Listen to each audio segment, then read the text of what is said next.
Hello, I'm Lane Freeman. I'm your classmate in this cohort, as you well know. The topic I'm working on today is tenure, and I'm going to share a lot of information with you so you'll learn more about tenure. So the first thing I wanted to find out and I wanted to share with you is what is tenure? Well, I did some research and I found that the origins of tenure came from the AAUP. In 1915, the Committee of Academic Freedom and Academic Tenure was endorsed with the American Association of University of Professors. Now, the current concept is basically from the 1940 Statement of Principles of Academic Freedom and Tenure. So let's look at what that definition is. Tenure is an indefinite employment that can only be terminated in extreme cases such as financial abuse or elimination of a program. However, we're going to talk a little later about other ways that tenure doesn't necessarily mean that you're going to be an instructor for life. So who has tenure? Well, not all faculty have tenure.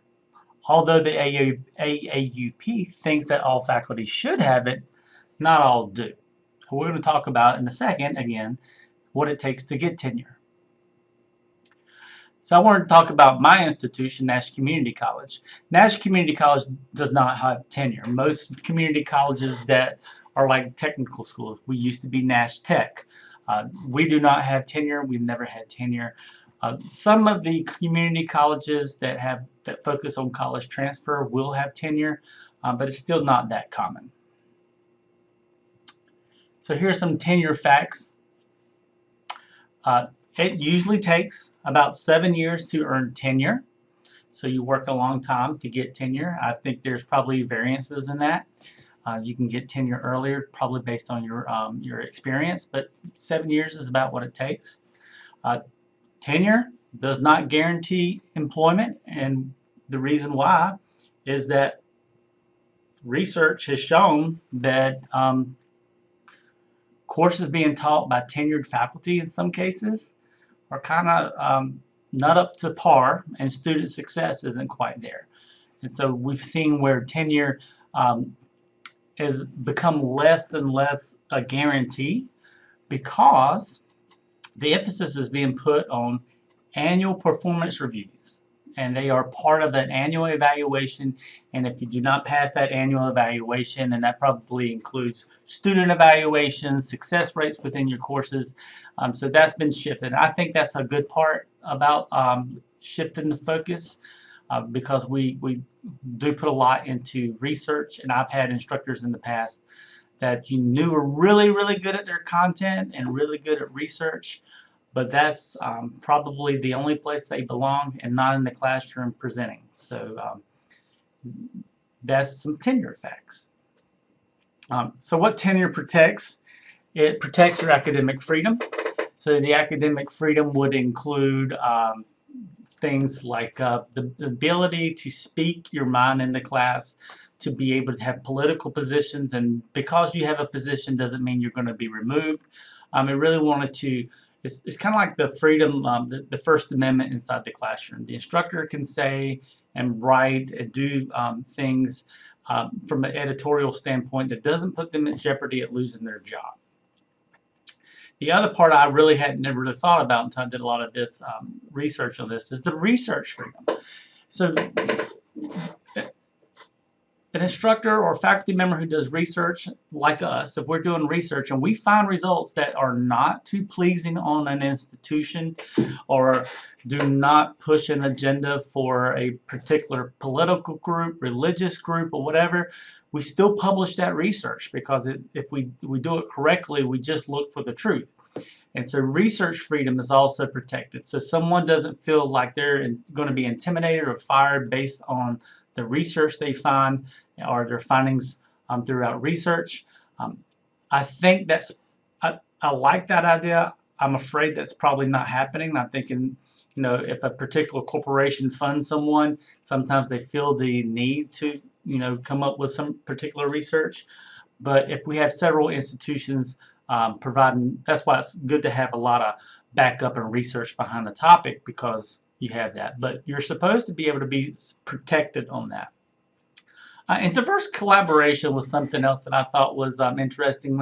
When you have faculty working with you, and we're going to get into this in a second, that the faculty that haven't earned tenure yet are able to collaborate with everybody without feeling like their point of view is not going to be taken, or saying something that allows other points of view inside of the institution. When you're speaking your mind, you don't have to worry about retribution of saying something outside of the norm. Well, the norm for the institution. So I did want to talk about, we talked about the positives of tenure, academic freedom, research freedom, the ability to share your ideas within the institution. However, there is some negative side of tenure. One is the stressful pursuit of it. So someone works for 7 years to receive tenure. And what happens when they do not receive tenure? Did they waste 7 years? And the burden and having to do things, maybe jump through a lot of hoops and just feel like if I don't do X amount of this or that, then I'm not going to get that freedom or that academic freedom later on. Obsolete. This is one question. I was kind of surprised to find that over 30% of higher education faculty found that tenure to be outdated, and that it would actually improve higher education for tenure to be removed. And part of that is because junior faculty who are working with an institution may not want to share their new ideas. They're kind of scared to share those ideas in case a person that's been there longer that does have tenure may frown upon them and may have an influence of them not receiving tenure. And so that's a downside of that. And then something I call squatters' rights is that you have unproductive tenured faculty. This may prevent hiring of new blood. So you have this faculty member who has earned tenure, who's holding a seat, not coming up with any new ideas, not really being creative, kind of getting stuck into one spot. And now that annual evaluations are becoming more a thing, that probably can help change things.